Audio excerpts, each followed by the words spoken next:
السلام علیکم دوستو، کیسے ہو آپ سب؟ میں ہوں عریج اور آپ ہیں اس وقت میرے یوٹیوب چینل عریشہ ناولز پہ، اور ہم بات کریں گے آج ہمارے ناول کے بارے میں جو کہ ہے یار ستم گر کی ایپیسوڈ نمبر ہے آج 112۔ ناول ختم ہونے جا رہا ہے۔ کتنی ایپیسوڈز رہ گئی ہیں، یہ کافی سارا سوال تھا، اور میرے خیال میں اب کم ایپیسوڈ رہ گئی ہیں، مطلب کہ 18 کے حساب سے میرے خیال میں 18 سے بھی کم ایپیسوڈ رہ گئی ہیں۔ دیکھتے ہیں کتنے ایپیسوڈز میں ختم ہوتا ہے۔ باقی جو کہ میرا دوسرا چینل آپ لوگوں نے سبسکرائب کیا ہوا ہے تو اس میں انشاءاللہ میں جلد ہی نیکسٹ ناول کی سنیکس وغیرہ دے دوں گی۔ اور ہم شروع کرتے ہیں ہماری آج کی ایپیسوڈ جو کہ ہے جناب یار ستم گر ایپیسوڈ نمبر 112، تحریر عریج شاہ۔ وہ حیرت بے یقینی سے اسے دیکھ رہی تھی۔ ارزق کی باتوں نے اسے ہرٹ کیا تھا۔ اس کا باپ ہسپتال میں مر رہا تھا اور وہ اتنی آسانی سے اس کے لیے اس طرح کے الفاظ استعمال کر رہا تھا۔ بھلا کوئی مرتا ہوا انسان اس طرح کے ڈرامے کرتا ہے؟ ارزق، آپ کیسی باتیں کر رہے ہیں؟ پاپا ہسپتال میں ہیں، انہیں ہارٹ اٹیک آیا ہے، وہ مر رہے ہیں۔ ایک مرتا ہوا انسان کیا سازشیں کرے گا؟ ان کی حالت دیکھیں، ڈاکٹرز، میڈیا والے کیا بتا رہے ہیں؟ ایک دفعہ سنیں تو صحیح، وہ لوگ کہہ رہے ہیں کہ ان کا بچنا ممکن ہی نہیں ہے۔ وہ بری طرح سے تڑپتے ہوئے اسے بتا رہی تھی۔ وہ لوگ کہہ رہے ہیں کہ ان کا بچنا ممکن نہیں ہے، وہ بری طرح سے تڑپتے ہوئے اسے بتا رہی تھی۔ سب جھوٹ ہے، سب بکواس ہے، تمہیں بے وقوف بنا رہا ہے وہ اور تم بے وقوف بن رہی ہو۔ وہ غصے سے دہارا تھا۔ ارزق، ریلیکس ہو جاؤ، تم اسے ڈرا رہے ہو، ہم آرام سکون سے بھی بات کر سکتے ہیں، زمج تمہاری بات کو سمجھ جائے گی۔ اسے آرام سے بتاؤ کہ یہ ساری باتیں اسے سمجھاؤ، وہ کچھ بھی نہیں سمجھتی۔ سارق نے آگے بڑھتے ہوئے اسے سمجھانا چاہا تھا، جس کا دماغ اس وقت پوری طرح سے خراب تھا۔ یقیناً وہ برلاس خان سے اس طرح کی سازش کی امید نہیں رکھتا تھا۔ جب اسے سمجھ آ گیا تھا کہ سمجھ آسانی سے واپس نہیں آئے گی تو اس نے یہ راستہ نکالا تھا، اور اب اس کی معصوم ذہانت کے ساتھ وہ کھیل رہا تھا۔ وہ اپنے باپ سے محبت کرتی تھی۔ یقیناً یہاں آ کر ایک بیٹی نے ہار جانا تھا، اور ارزق نہیں چاہتا تھا کہ وہ ہار جائے۔ زمش، میری جان، میری بات سمجھنے کی کوشش کرو، یہ سب جھوٹ ہے، ناٹک ہے۔ وہ صرف تمہیں مجھ سے الگ کرنا چاہتا ہے۔ اب کی دفعہ اس نے اس کے نازک سے چہرے کو اپنے ہاتھوں میں مضبوطی سے تھامتے ہوئے اسے سمجھانا چاہا تھا۔ اس کے لہجے میں نرمی سے کہیں زیادہ بے بسی تھی۔ ارزق، میں آپ کی قسم کھا کے کہتی ہوں، میں آپ کو کبھی نہیں چھوڑوں گی، میں کبھی آپ سے الگ نہیں ہوں گی۔ صرف ایک بار مجھے میرے بابا کو دیکھ تو لینے دیں، صرف ایک بار مجھے ان سے ملنے دیں، میں آپ کے ساتھ جاؤں گی، آپ کے ساتھ واپس آپ کے ساتھ آؤں گی، میں ان کے پاس بھی نہیں رکوں گی۔ پلیز میری بات ایک دفعہ، صرف ایک دفعہ مجھے ان سے ملنے دیں۔ وہ روتے ہوئے تڑپ رہی تھی۔ اس کی آواز میں ضدی پن تھا، جبکہ ارزق نے ہارتے ہوئے اس کا چہرہ چھوڑ کر اندر کی جانب قدم بڑھائے تھے۔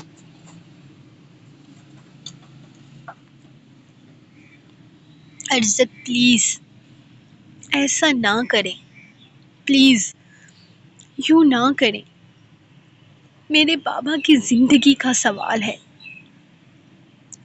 پلیز آپ مجھے ایک دفعہ تو جانے دیں، صرف ایک دفعہ، میں دوبارہ کبھی نہیں کہوں گی۔ وہ اس کے پیچھے پیچھے دروازے تک بھاگتے ہوئے آئی تھی،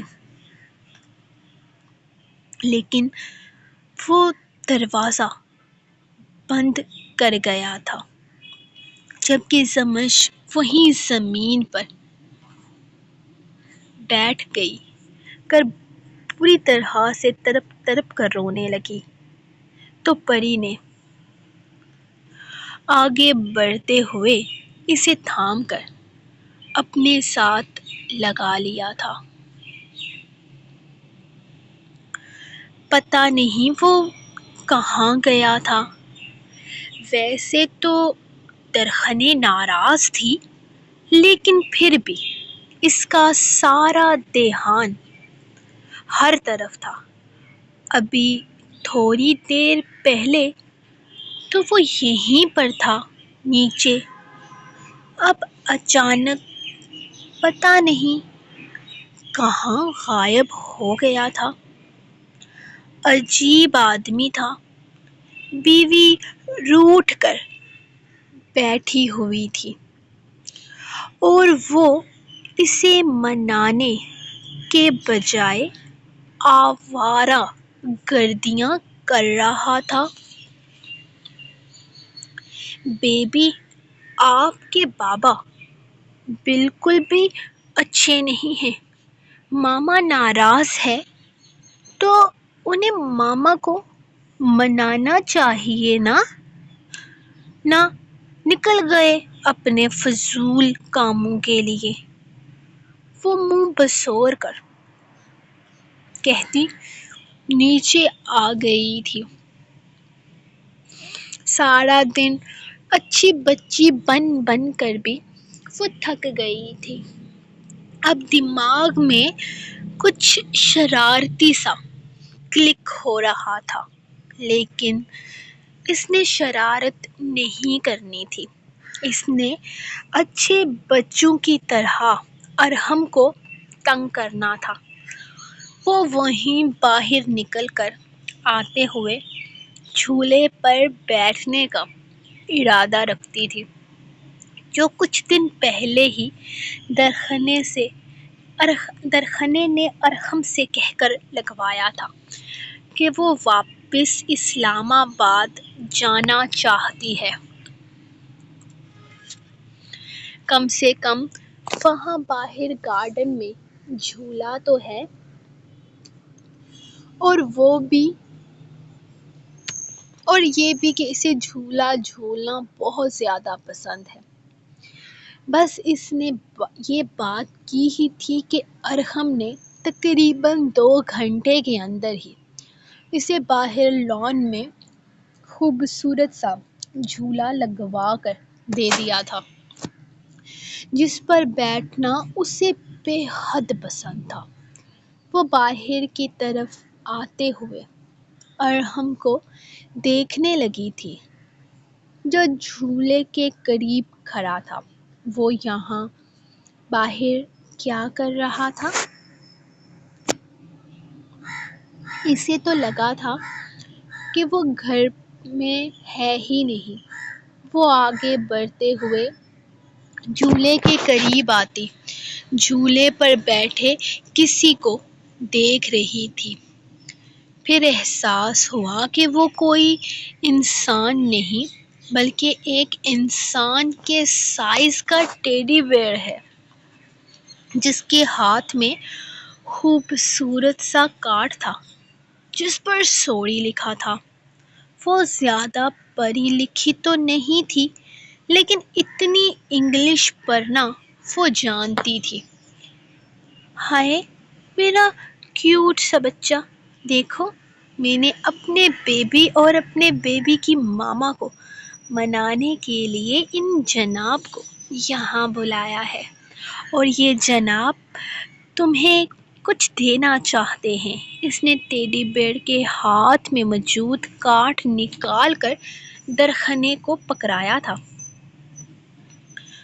جبکہ وہ ٹیڈی اتنا پیارا تھا کہ درخنے کی آنکھوں میں چمک سی اتری تھی۔ یہ کتنا پیارا ہے، کتنا کیوٹ ہے، یہ میرے لیے ہے۔ وہ اس کے پاس آتے ہوئے اس ٹیڈی کو اپنی باہوں میں اٹھا چکی تھی۔ ہاں بالکل، یہ تمہارے لیے ہے، اب سوری بھی ایکسپٹ کر لو۔ اور ہم نے اس کا دھیان اس کے ہاتھ میں موجود کاٹ کی طرف دلایا تھا، جو اس نے فوراً واپس ارحم کے ہاتھ میں پکڑایا۔ میں کوئی اچھل کود نہیں کروں گی اور نہ ہی میرا دماغ خراب ہے۔ میں پریگننٹ لیڈی ہوں اور ویسے ہی رہ رہی ہوں جیسے کہ ایک پریگننٹ لیڈی کو رہنا چاہیے۔ ٹیڈی چلو ہم روم میں چلتے ہیں، میں تمہیں اپنے بیبی سے ملواؤں گی۔ وہ اس کو ٹھینگا دکھاتی ٹیڈی صاحب کو اٹھا کر واپس اندر کی طرف چلی گئی تھی، جبکہ ارحم اسے جاتے ہوئے دیکھ کر اپنے آئیڈیا کے بری طرح سے ناکام ہونے کا سوگ منا رہا تھا۔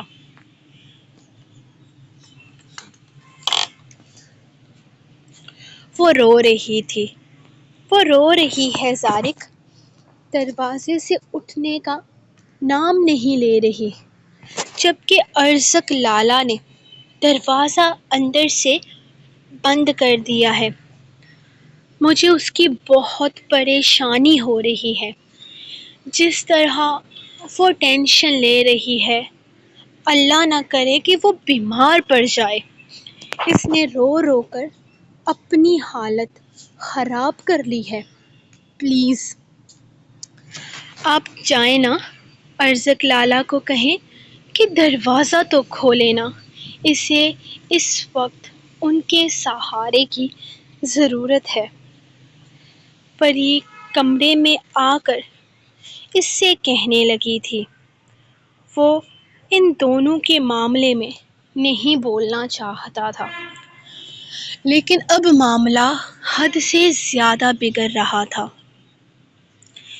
وہ جانتا تھا برلاس خان بے ایمانی کر رہا ہے، سب کچھ فراڈ ہے، وہ صرف اور صرف اپنی بیٹی کو دھوکہ دے رہا ہے۔ لیکن وہ لڑکی اس کے یار کی محبت تھی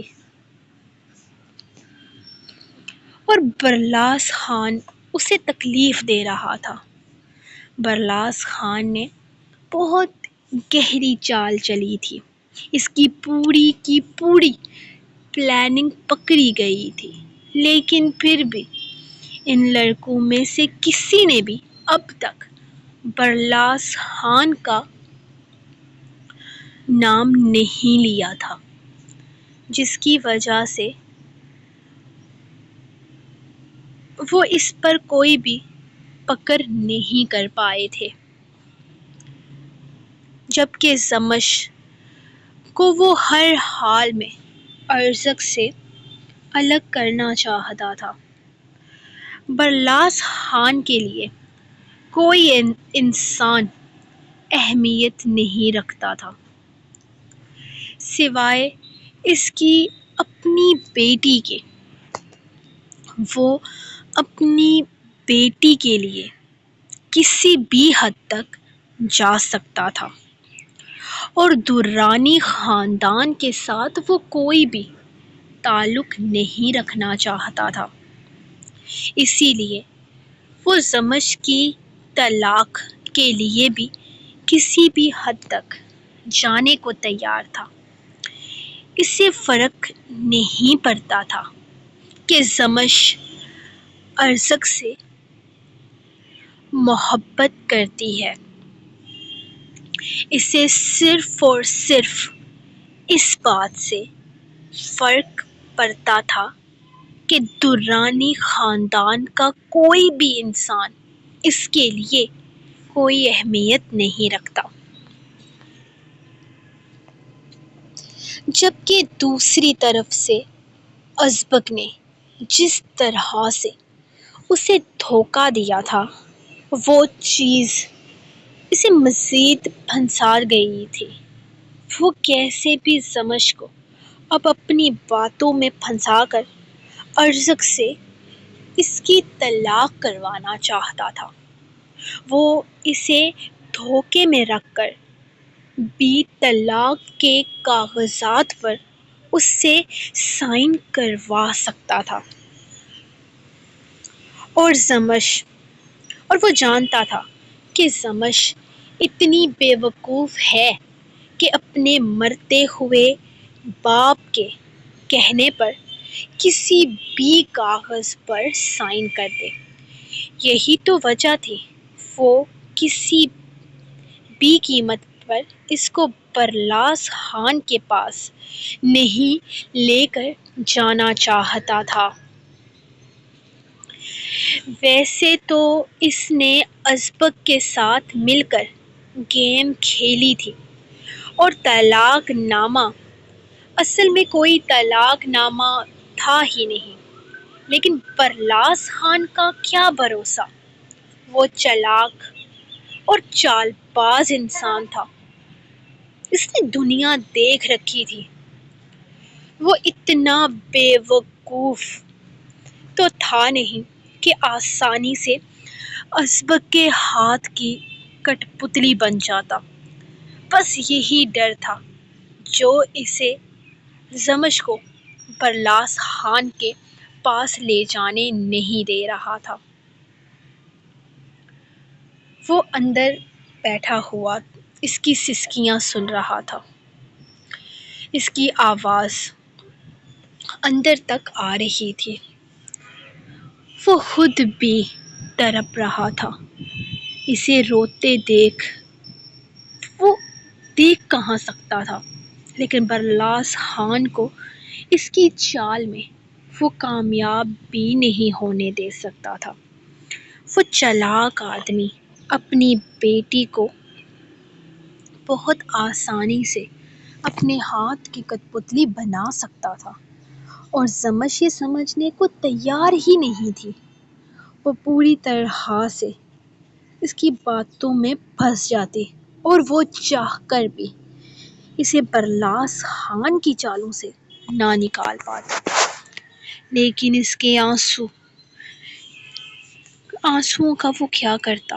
اس کا تڑپ تڑپ کر رونا، اس کا سسکنا، کیا فائدہ تھا اس کی مردانگی کا اگر وہ اپنی عورت کی آنکھ سے آنسو تک صاف نہیں کر سکتا تھا، اگر وہ اپنی عورت کو کسی دکھ سے باہر نہیں نکال سکتا تھا۔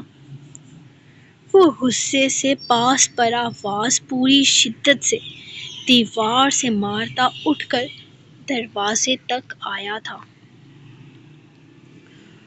اور غصے سے دروازہ کھولتا وہ زمین پر بیٹھی زمش کو دیکھنے لگا۔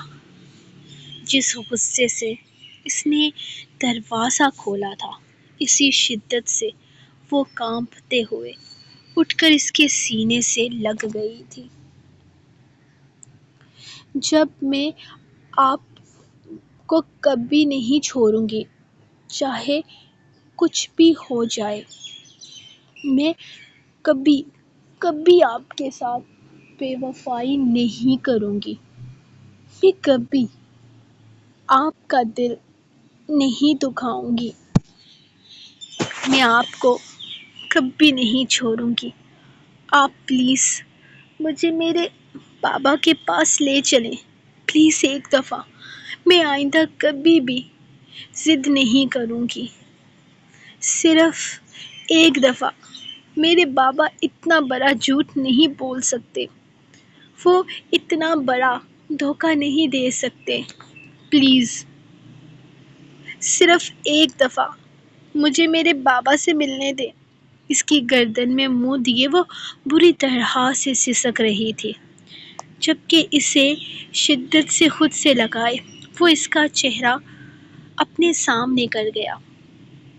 تمہارا باپ ایک نمبر کا جھوٹا ہے، مطلبی ہے، فریبی ہے، سب کچھ فریب ہے، سب دھوکہ ہے۔ تم اس کی باتوں سے بے وقوف بن رہی ہو، لیکن پھر بھی تم اپنے باپ کے پاس جانا چاہتی ہو نا؟ تو مجھے کوئی اعتراض نہیں۔ وہ شخص تمہارے لیے بہت خاص ہے تو ٹھیک ہے، میں تمہیں لے چلتا ہوں، لیکن اس کے لیے آنسو بہانا بند کرو۔ نہیں دیکھ سکتا تمہاری آنکھوں میں آنسو، میں یہ آنسو، یہ تکلیف، یہ درد میری برداشت سے باہر ہے۔ تمہاری سسکیاں مجھے اندر سے کھوکھلا کر رہی ہیں۔ بند کرو یہ رونا دھونا۔ بالکل ٹھیک ہے، وہ مکار انسان صرف ڈرامے کر رہا ہے۔ جاؤ چادر لے کر آؤ، لے چلتا ہوں تمہارے مکار باپ کے پاس۔ خود اپنی آنکھوں سے اس کی حقیقت دیکھ لو۔ نہیں مرے گا تمہارا باپ، وہ بے ایمان انسان، اپنے ملک کا غدار، اتنی آسان موت نہیں مر سکتا، اسے پھانسی لگے گی۔ وہ اس کی آنکھوں میں آنکھیں ڈالے بولا تھا، جبکہ زمش اس وقت یہ سب کچھ نہیں سننا چاہتی تھی۔ وہ بس اپنے باپ سے ملنا چاہتی تھی۔ ارزق اسے اس کے باپ کے پاس لے کر جا رہا تھا۔ اس کے لیے فی الحال یہی بہت ہی بڑی بات تھی۔ اس کی بات پر غور کیے بغیر وہ جلدی سے کمرے میں آئی تھی۔ کل ہی ارزق نے اس کے لیے چادر لائی تھی۔ ویسے تو وہ اس پر کسی طرح کی کوئی بھی پابندی نہیں لگانے والا تھا، بس وہ چادر اسے بہت پسند آ گئی تھی اور پھر وہ اس کے لیے لے آیا تھا اور فرمائشی انداز میں کہا تھا کہ اب تم جب بھی باہر جانا اس چادر کو اور لینا، یہ میری غیرت ہے۔ سمجھ نے چادر نکالتے ہوئے خود پر پھیلائی تھی اور پھر تیزی سے اس کے پیچھے آئی تھی، کیونکہ وہ فلیٹ کے دروازے سے باہر نکل گیا تھا۔ اس کمرے میں ایک خوبصورت سی لڑکی رہتی ہے جس کا نام درخنے۔ میں نے سنا ہے کہ اسے چاکلیٹس بہت پسند ہیں اور میں اس کے لیے مزے کی چاکلیٹس لے کر آیا ہوں۔ اور ہم کمرے کے اندر داخل ہوتا ایک شاپر میں کافی ساری چاکلیٹس پکڑے ہوئے تھا۔ درخنے جو اپنے ٹیڈی بیئر کے ساتھ باتوں میں مصروف تھی، اس کے ہاتھ میں چاکلیٹ دیکھتے ہوئے اس کا دل مچلنے لگا تھا، لیکن اب وہ اچھی بچی بن گئی تھی۔ اس نے جیسے خود کو سمجھایا تھا، میں ایک پریگننٹ لیڈی ہوں مسٹر، اور پریگننٹ لیڈیز یہ سب کچھ نہیں کھاتی۔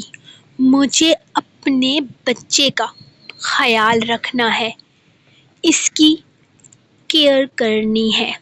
میں کوئی بے وقوف نہیں ہوں جو الٹا سیدھا کھا کر اپنے بیبی کی ہیلتھ کو خراب کروں گی۔ بس وہ اتنا بولتی اپنے ٹیڈی بیئر کے ساتھ پھر سے مصروف ہو گئی تھی، جبکہ ارحم تو پریشان ہو گیا تھا۔ چھوٹی سی بات کو اس نے ضرورت سے زیادہ ہی اپنے سر پر سوار کر لیا تھا۔ وہ تو ماننے کا نام ہی نہیں لے رہی تھی۔ نہ تو اس کا لایا ٹیڈی بیئر کام آ رہا تھا اور نہ ہی چاکلیٹس۔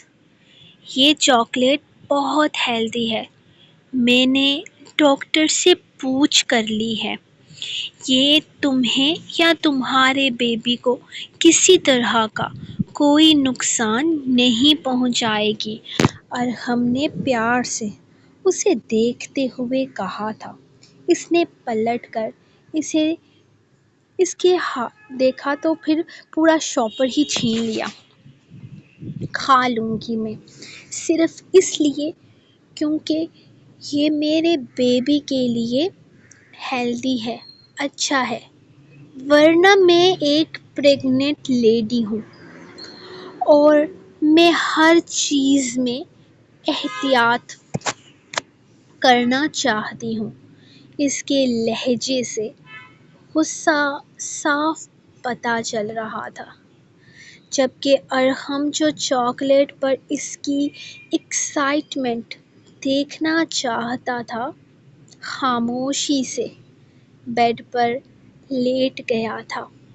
اسے منانے کا کوئی بھی راستہ اسے سمجھ نہیں آ رہا تھا، کوئی طریقہ نہیں مل رہا تھا۔ وہ تو بہت ہی زیادہ روٹھ گئی تھی اس سے۔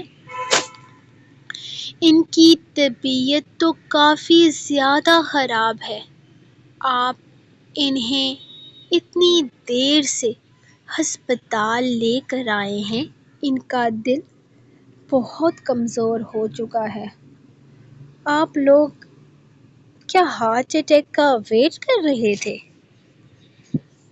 ڈاکٹر صبح ہی المیر کا پورا چیک اپ کرنے کے بعد انہیں بھیج چکا تھا اور اب شام کو رائق رپورٹ لینے کے لیے آیا تھا، جب ڈاکٹر پریشانی سے کہنے لگا، اس کے لہجے میں دبا دبا غصہ تھا جو رائق کو شرمندہ کر گیا۔ وہ صبح بابا کا چیک اپ کروا کر گیا تھا، ڈاکٹر نے کہا تھا رپورٹس شام تک آئیں گی، تو شام کو وہ سیدھا یہاں ہسپتال آ گیا تھا تاکہ ان کی طبیعت کے بارے میں وہ ٹھیک سے ساری معلومات حاصل کر سکے۔ اور اب جو ڈاکٹر بتا رہا تھا وہ رائق کے لیے بھی بہت زیادہ پریشانی والی بات تھی۔ ان کی حالت بہت زیادہ خراب ہے، یہ ذہنی ٹینشن کے مریض بن رہے ہیں، اندر ہی اندر اپنی باتیں رکھ رہے ہیں۔ آپ لوگ ان سے بات کرنے کی کوشش کریں، آپ لوگ ان کے ساتھ کمیونیکیٹ کریں تاکہ پتہ چل سکے کہ انہیں پریشانی کیا ہے۔ انہیں ان کے حال پر آپ لوگ ہرگز مت چھوڑیں، یہ بالکل ٹھیک نہیں ہے۔ آپ لوگ انہیں ذہنی مریض بنا دیں گے، ان کا خیال رکھیں، انہیں آپ لوگوں کی توجہ کی ضرورت ہے۔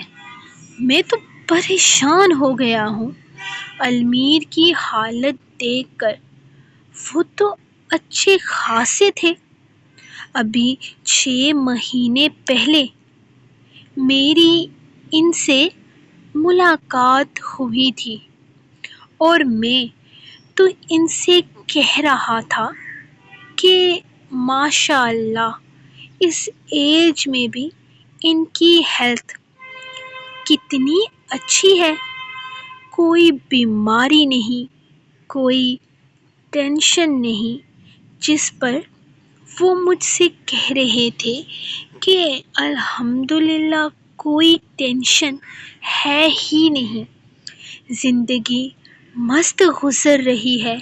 لیکن اب 6 ماہ کے بعد المیر کو یوں دیکھ کر مجھے تو ان پر ترس آ رہا ہے۔ ایک اچھا خاصا مضبوط انسان اس طرح سے اچانک اتنا بیمار کیسے ہو گیا؟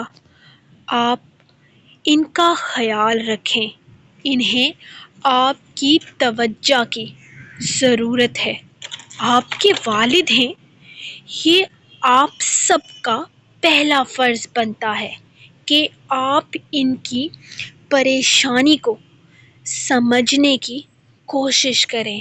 ڈاکٹر اسے دیکھتے ہوئے بول رہا تھا، جبکہ رائٹ ڈاکٹر کی ساری باتوں کو سمجھ رہا تھا، اور پھر بابا کی رپورٹس اور دوائیاں لینے کے بعد اس نے ڈاکٹر سے تقریباً 15 منٹ تک ان کی کنڈیشن کو سمجھنے کی کوشش کی تھی، اور پھر اسی نتیجے پر پہنچا تھا کہ بے شک وہ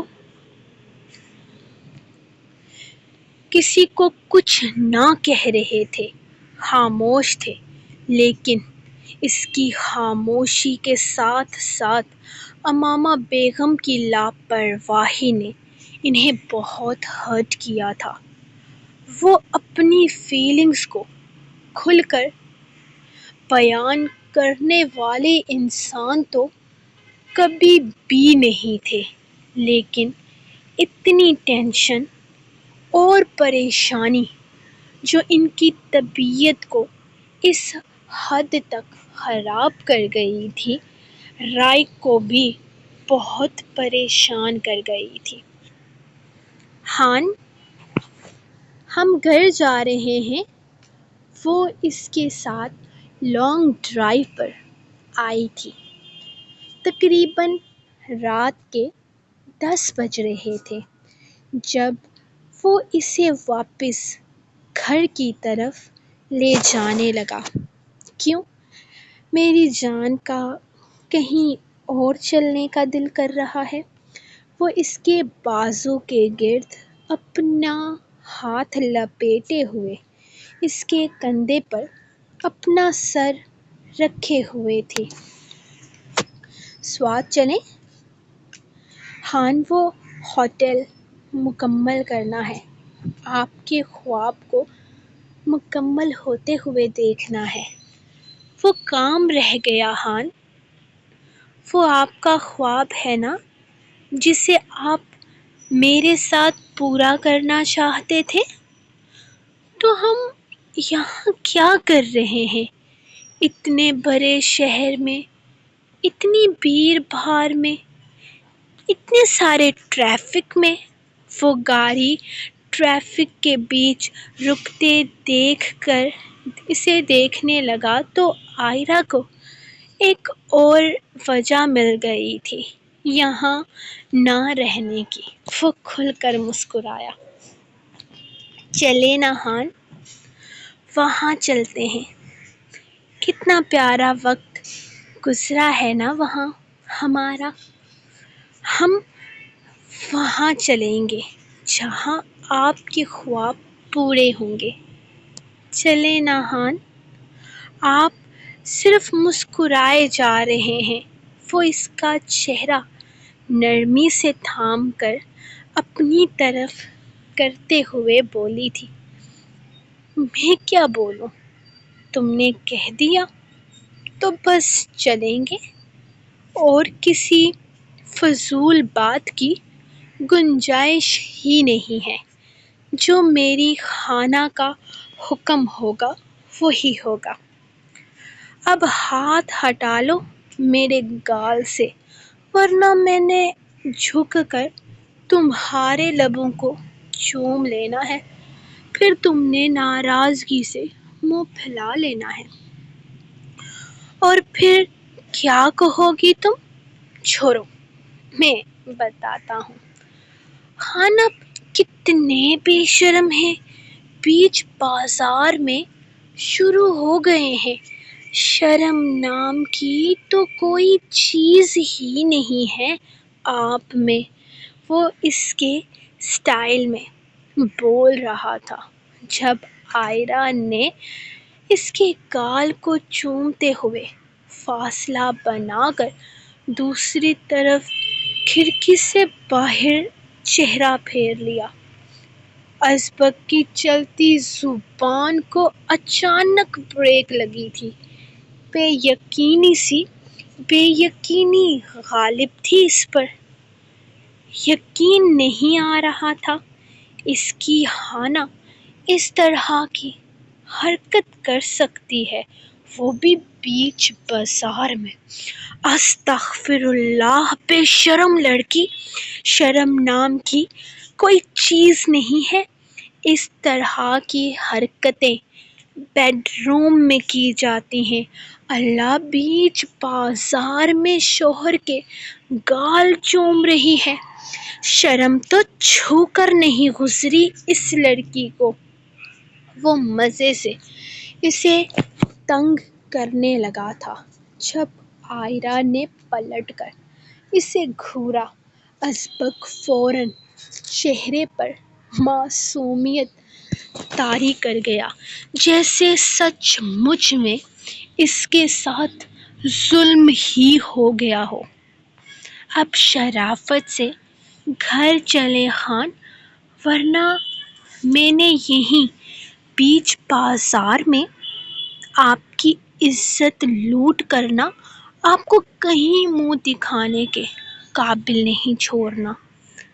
وہ اس کے کالر کو پکڑ کر اپنے قریب کرے اس کی آنکھوں میں آنکھیں ڈالے ہوئے بولی، تو اس کے ہلتے لبوں کو قید کرنے کی شدید خواہش کو اس نے صرف اس لیے چھوڑ دیا کیونکہ ٹریفک کھل چکی تھی، ورنہ اپنی خانہ کی اس طرح کی بے باکی پر وہ بیچ بازار کا بھی ہوش نہ کرتا۔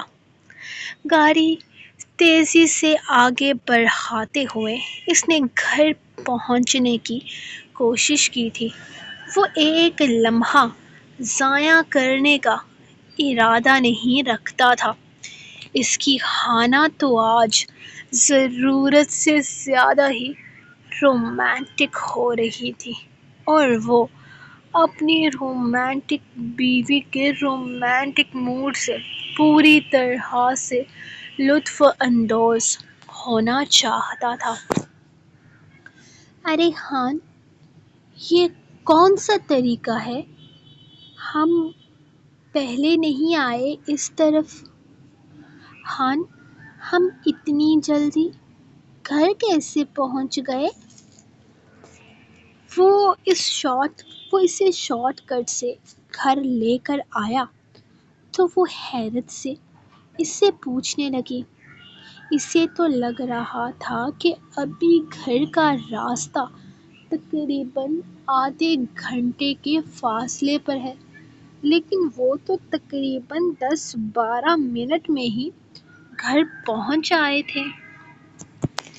ازبک کی بے قراریاں جو عروج پر تھیں، ورنہ وہ اسے لونگ والے راستے سے گھر لاتا تاکہ وہ اس کے ساتھ زیادہ سے زیادہ اپنی لانگ ڈرائیو کو انجوائے کر سکے۔ یہ شارٹ کٹ ہے میری جان، ایسے شارٹ کٹ تب بہت کام آتے ہیں جب آپ کی بیوی کا رومانٹک موڈ آن ہو۔ میں اپنی عزت لٹوانا چاہتا ہوں۔ وہ گاڑی گھر کے اندر داخل کرتے ہوئے بے باکی سے بولا تو عائرہ کے ارد گرد خطرے کی گھنٹیاں سی بجنے لگی تھی۔ وہ اپنے لفظوں پر پچھتا رہی تھی۔ وہ کیوں شیر کے منہ میں ہاتھ ڈال چکی تھی؟ وہ تو مذاق تھا ہان، اس نے دانتوں کی نمائش کرتے ہوئے کہا تھا۔ لیکن یہ مذاق نہیں ہے ہانا، میں بالکل سیریس ہوں۔ وہ مسکراہٹ دبا کر بولا تھا۔ عائرہ کو یقیناً اپنی ایک اور رات اس کی باہوں میں بتانی تھی۔ اس کی آنکھوں میں طلب کا سمندر تھا۔ وہ گاڑی سے اترتے ہوئے اس کی طرف کا دروازہ کھولتا اس کے نازک سے وجود کو اپنی باہوں میں اٹھا چکا تھا، جبکہ وہ خاموشی سے اس کی باہوں میں قید اس کے سینے میں اپنا سر چھپا گئی تھی۔ اوہ ہیلو میڈم، یہ شرمانا فرمانا نہیں چلے گا۔ آج رات تو تم میری عزت لوٹنے والی ہو، اور میں اپنی عزت لٹوانے کے لیے بے قرار ہوں۔ مجھے لوٹ لو، مجھے پوری طرح سے خود میں قید کر لو۔ میں ساری رات تمہاری باہوں میں اپنی عزت بچانے کے لیے مچلنا چاہتا ہوں۔ وہ اسے بیڈ روم کی طرف لے جاتے ہوئے بولا تھا۔ اس کی بے باک باتیں عائرہ کو اچھا خاصا بوکھلا کر رکھ گئی تھی۔ ہان میں تو مذاق کر رہی تھی۔ وہ کمرے کے دروازے پر کک مار کر دروازہ کھولتا ٹانگ سے دروازہ واپس بند کر چکا تھا، جبکہ اسے یوں ہی اپنی باہوں میں اٹھائے وہ گھماتے ہوئے بیڈ پر گرنے والے انداز میں اسے لٹاتا اپنی شرٹ کے بٹنز کھولنے لگا تھا۔ میں نے بولا نا، کوئی مذاق نہیں۔ میں خود کو تمہارے حوالے کرنا چاہتا ہوں۔ میں چاہتا ہوں کہ میں پوری طرح سے تمہارا ہو جاؤں۔ مجھے اپنا بنا لو۔ وہ اس کی گردن پر اپنے لب رکھتے ہوئے نرمی سے اس کی گردن کو چومتا اس کی خوشبو میں خود کو بسانے لگا تھا۔ اب ان رومانٹک بیوی کی طرح آنکھیں بند مت کرو۔ اس کی آنکھیں بند کرنے پر اس نے آہستہ سے اس کی بند آنکھوں پر اپنا انگوٹھا پھیرا تھا۔ اس کی لرزتی پلکیں اسے بے قابو کر رہی تھیں جب اس نے آہستہ سے آنکھیں کھولتے ہوئے خود پر جھکے ازبک کے چہرے کو اپنے دونوں ہاتھوں میں تھاما تھا۔ اس کا انداز اسے اپنے قریب کرنے والا تھا۔ وہ پوری طرح سے اس کے سامنے جھک گیا تھا، اس پر اپنا وزن ڈالے بغیر وہ اپنا چہرہ اس کے چہرے کے قریب کرنے لگا۔ جب اس نے بے حد نرمی سے اس کے ماتھے پر اپنے لب رکھے تھے۔ I love you ہان، I love you, I really love you۔ اس کے چہرے کو دیکھتے ہوئے اس کی آنکھوں میں اپنی آنکھیں ڈالے وہ اس سے اظہار محبت کر رہی تھی۔ ازبک خاموشی سے اس کے چہرے پر جھک گیا تھا۔ اسے مزید اپنی ہانا کی طرف سے کسی پیش قدمی کا انتظار نہیں تھا، اس کا اقرار ہی اس کے لیے سب کچھ تھا۔ اس کے لب بے قراری سے اس کے چہرے پر حرکت کرنے لگے تھے۔ اس کے انداز میں دیوانگی تھی، جو دیوانگی اس کی طبیعت کا حصہ تھی۔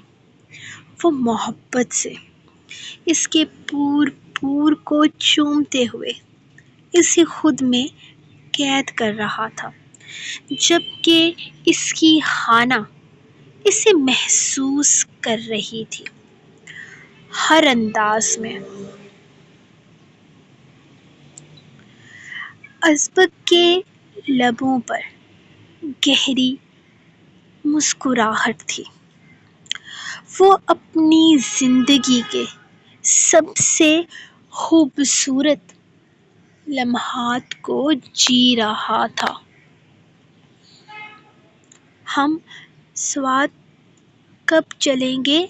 اس کی باہوں میں قید ہو کے وہ اپنی گردن پر اس کی مونچھوں کی چبھن محسوس کرتے ہوئے اس سے پوچھنے لگی۔ رائے کو فون کروں گا، اسے کہوں گا کہ وہ یہاں آ کر اپنا کام سنبھالے۔ ازبک کو کافی کام سمجھا دیا ہے، وہ بابا اور تایا ابو کے ساتھ رہے گا تو باقی کام بھی سیکھ جائے گا، اور میں اپنی ہانا کے ساتھ سوات جاؤں گا، اپنا ادھورا خواب پورا کروں گا، اپنی ہانا کے ساتھ اپنی زندگی کو کھل کر جیوں گا۔ وہ اسے جواب دیتا اب کی دفعہ اس کے لبوں پر اپنے لب رگڑنے لگا تھا، جبکہ اس کے بے باک انداز پر وہ سرخ ہوتی اس کے سینے میں چھپنے لگی تھی۔ اس کی بے باک حرکتیں بڑھتی جا رہی تھیں، اس کی دیوانگی میں لمحہ لمحہ اضافہ ہو رہا تھا۔ اس کی دیوانگی شدتوں کو محسوس کرنا صرف عائرہ کے بس میں ہی تھا۔ وہ اپنی شدتوں سے اس کی دھڑکنوں میں بوچھال برپا کرتا اسے پوری طرح سے اپنی محبت کی بارش میں بھگوتا چلا گیا۔ صبح صبح وہ فریش ہو کر نیچے آئی تھی، کیونکہ ارحم کمرے میں موجود نہیں تھا۔ یقیناً وہ اپنے آفس چلا گیا ہوگا۔ خیر، اسے پرواہ نہیں تھی، کیونکہ وہ ناراض تھی۔ اسے بہت مزہ آ رہا تھا۔ وہ اسے منانے کے لیے چھوٹی چھوٹی کوششیں کر رہا تھا۔ کبھی چاکلیٹ لے کر آ رہا تھا، کبھی سوری کا کارڈ لکھنا، کبھی ٹیڈی بیئر لے کر آنا۔ اسے بہت مزہ آ رہا تھا اسے نخرے دکھانے میں۔ وہ نیچے آئی تو سامنے ملازمہ کھڑی ہلکی سی مسکرا رہی تھی۔ وہ اس سے بھی ناراض تھی، جو کل اور ملازمہ کو بھی وہ منہ نہیں لگانے والی تھی۔ گڈ مارننگ میم، سر باہر ہیں، سب لوگ باہر ہیں، ملازمہ نے اسے بتایا تھا۔ باہر کیا کر رہے ہیں؟ میرا مطلب ہے میں کیا کروں؟ اگر باہر ہیں تو مجھے ناشتہ دو، پھر میں نے روم میں واپس جانا ہے، وہ منہ بسور کر بولی تھی۔ میم، سر باہر آپ کا ویٹ کر رہے ہیں، سب آپ سے معافی مانگنا چاہتے ہیں، ان کی وجہ سے آپ ہرٹ ہوئی، آپ کو سر نے اتنے برے طریقے سے ڈانٹا، لیکن ان کا قصور نہیں ہے، وہ بیچارے تو کام سے تھک ہار کر گھر واپس آئے تھے نا، میں نے ہی شور مچا دیا کہ آپ کسی کی بات نہیں مانتی، پتہ نہیں انہیں کون سی ٹینشن تھی کہ وہ آپ کو ڈانٹنے لگ گئے، ورنہ سر کبھی آپ کو ڈانٹتے ہیں کیا؟ وہ تو کتنے پیار سے آپ کو ٹریٹ کرتے ہیں، آپ کو بھی ان سے ناراض نہیں رہنا چاہیے، ملازمہ نے کہتے ہوئے باہر کی طرف قدم بڑھا دیے تھے۔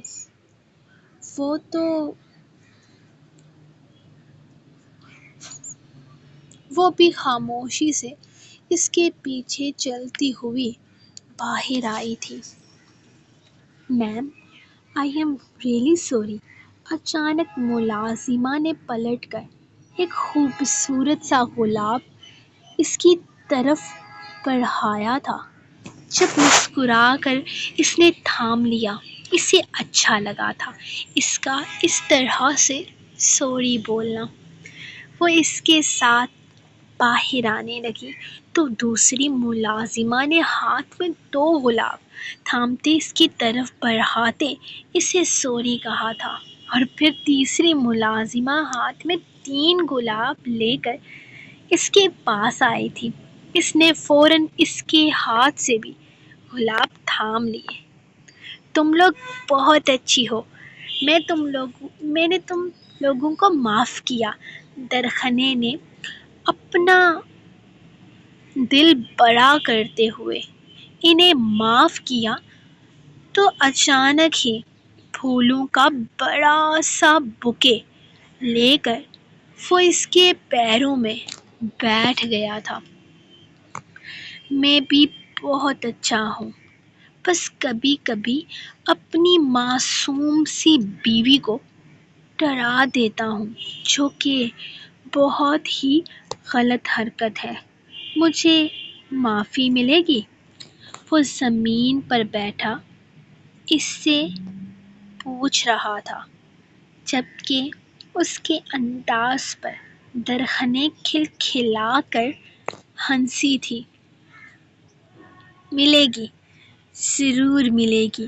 وہ اس کے ہاتھوں سے گلابوں کا بوکے لیتے ہوئے بولی تو وہ سکون کا سانس لیتا اٹھ کر اس کا ماتھا چوم گیا تھا۔ اس کی حرکت پر وہ خفیف سی سب کو دیکھنے لگی، جبکہ وہ اس کا ہاتھ تھامتے ہوئے اندر کی طرف آتا اسے ناشتہ کروانے کا ارادہ رکھتا تھا۔ رائک نے انہیں گھر آ کر بابا کی کنڈیشن بتائی تھی۔ وہ خود پریشان ہو گئی تھی۔ المیر دورانی جیسا مضبوط انسان تنہائی کا شکار تھا، وہ ذہنی مریض بن رہا تھا۔ ایک لمحے کے لیے تو امامہ بیگم کو اس کی بات پر یقین نہیں آیا۔ وہ جو 30 سال سے انہیں ایک ذہنی مریض کی طرح ٹریٹ کر رہا تھا، وہ خود ذہنی مریض بن رہا تھا، صرف اس لیے کیونکہ وہ تنہائی کا شکار تھا۔ وہ لوگ اسے اگنور کر رہے تھے، وہ لوگ اسے پہلے سی اہمیت نہیں دے رہے تھے۔ وہ اندر ہی اندر ختم ہو رہا تھا۔ امی، بابا کو آپ کی ضرورت ہے، میں جانتا ہوں آپ بہت ہرٹ ہیں، بابا نے آپ کو بہت تکلیف پہنچائی ہے، لیکن اس وقت وہ جس کنڈیشن میں ہیں ہم انہیں تنہا نہیں چھوڑ سکتے۔ پلیز آپ پہلے کی طرح ہو جائیں، بابا کا خیال رکھیں۔ آپ نے بہت کچھ سہا ہے، میں مانتا ہوں میں خود غرض ہو رہا ہوں، اپنے بابا کے لیے آپ کو اس تکلیف سے گزرنے کے لیے کہہ رہا ہوں، لیکن میں اپنے بابا کو اس حالت میں بھی نہیں دیکھ سکتا۔ پلیز سب کچھ بھول کر میرے لیے ایک دفعہ میرے بابا کو موقع دیں۔ وہ بیمار ہو رہے ہیں، وہ پریشانی سے انہیں دیکھتے ہوئے بول رہا تھا، جبکہ دروازے پر کھڑے المیر درانی بے قراری سے امامہ کے جواب کا انتظار کر رہے تھے۔ ابھی وہ انکار کر دے گی۔ انہوں نے ایک لمحے کے لیے خود کو امامہ کی جگہ پر رکھا تھا۔ اگر وہ اپنی خود غرضیوں کو دیکھتے تو وہ انکار کر دیتے، وہ کبھی اس عورت کے سامنے جھکنے کو تیار نہ ہوتے۔ میرے بچے، تمہیں یہ سب کچھ کہنے کی ضرورت نہیں ہے، مجھے وہ صرف تمہارے بابا ہی نہیں ہیں، تم سے کہیں گہرا تعلق ان کا میرے ساتھ ہے۔ تم بالکل بے فکر ہو جاؤ، تمہارے بابا بالکل ٹھیک ہو جائیں گے۔ وہ نرمی سے اس کا گال تھپ تھپاتے ہوئے بولی تو وہ سکون سے گہرا سانس لیتا ان کے سینے سے لگ گیا تھا۔ آئی لو یو امی، آپ بہت اچھی ہیں، کاش بابا بھی آپ کی طرح ہوتے، کاش انہوں نے آپ کی قدر کی ہوتی۔ وہ صرف دعا ہی کر سکتا تھا، جبکہ امامہ اس کی بات پر مسکرائی تھی۔ ہاں، جسے وہ قسمت کا لکھا سمجھ کر قبول کر چکی تھی، اسے اپنے بیٹے کے کاش سن کر وہ صرف مسکرا ہی سکتی تھی۔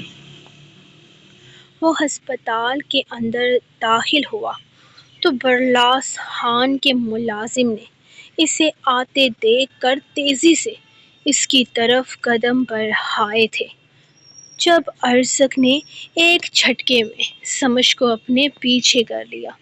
میڈم، سر کی حالت بہت خراب ہے، انہیں ہارٹ اٹیک ہوا ہے، ابھی ڈاکٹر نے انہیں روم میں شفٹ کیا ہے، اللہ کا کرم ہوا ہے، جان بچ گئی ہے، لیکن ڈاکٹر نے کہا ہے کہ اگر دوبارہ سے ایسا ہوا تو جان بچانا ممکن نہیں رہے گا۔ ہم سے تو صاحب کی یہ حالت دیکھی نہیں جاتی۔ ملازم ارزق کے پیچھے زمش کو دیکھتے ہوئے ایموشنل انداز میں کہہ رہا تھا، یعنی کہ نوکروں کو بھی پوری طرح سے ٹرین کیا گیا تھا۔ بڑی جلدی آپریشن ہو گیا، ویسے مجھے نہیں پتا تھا کہ اتنے میجر ہارٹ اٹیک کا اتنا جلدی آپریشن ہو جاتا ہے۔ پھر روم میں بھی کافی جلدی شفٹ کر دیا گیا۔ ارزق نے اسے سخت نگاہوں سے گھورتے ہوئے کہا تھا، بابا کہاں ہیں؟ کیا میں ان سے مل سکتی ہوں؟ کیا میں انہیں دیکھ سکتی ہوں؟ وہ بے قراری سے پوچھنے لگی۔ ارزق نے جو تفتیشی انداز میں اس کے چہرے پر گھبراہٹ طاری کی تھی، ایک جھٹکے سے غائب ہو گئی۔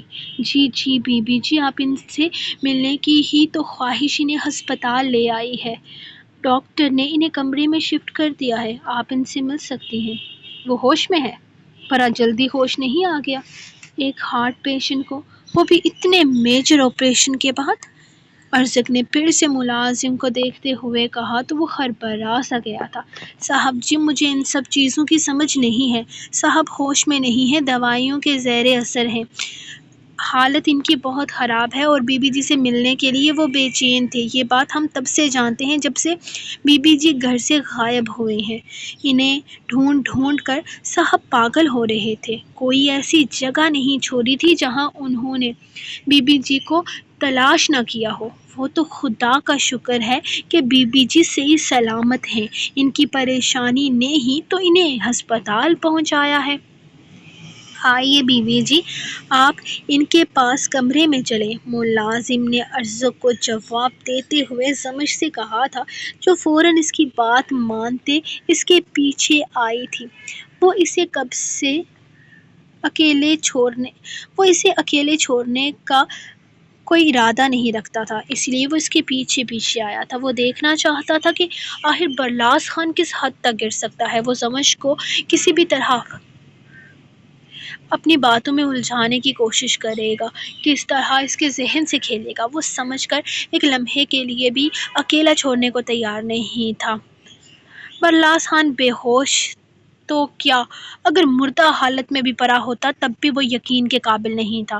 وہ اس انسان پر رتی برابر یقین نہیں کر سکتا تھا جو اپنی سگی بیٹی کا نہیں تھا، جو اپنے ملک کا سگا نہیں تھا۔ وہ بھلا کسی اور کا کیا سگا ہوتا؟ وہ شخص کم سے کم اس کے لیے اعتبار کے لائق نہیں تھا۔ سو گائز، یہ تھے آپ لوگوں کی آج کے ایپیسوڈ۔ لائک تو خیر آپ لوگوں نے بالکل کرنا ہی چھوڑ دیا ہے، تو اب میں کیا ہی کہوں۔ نیکسٹ ناول میں لائک کی ڈیمانڈ کریں گے، فی الحال اس ناول کو ہم ختم کرتے ہیں کیونکہ صرف چند ایک ایپیسوڈ رہ گئی ہیں، تو اب اس کے لیے کیا ہی کچھ کہنا۔ خیر میں ملوں گی آپ کو نیکسٹ ایپیسوڈ کے ساتھ، تب تک کے لیے اپنے کو نہیں چلتا، تو ہمیں یاد رکھیں۔ اللہ حافظ۔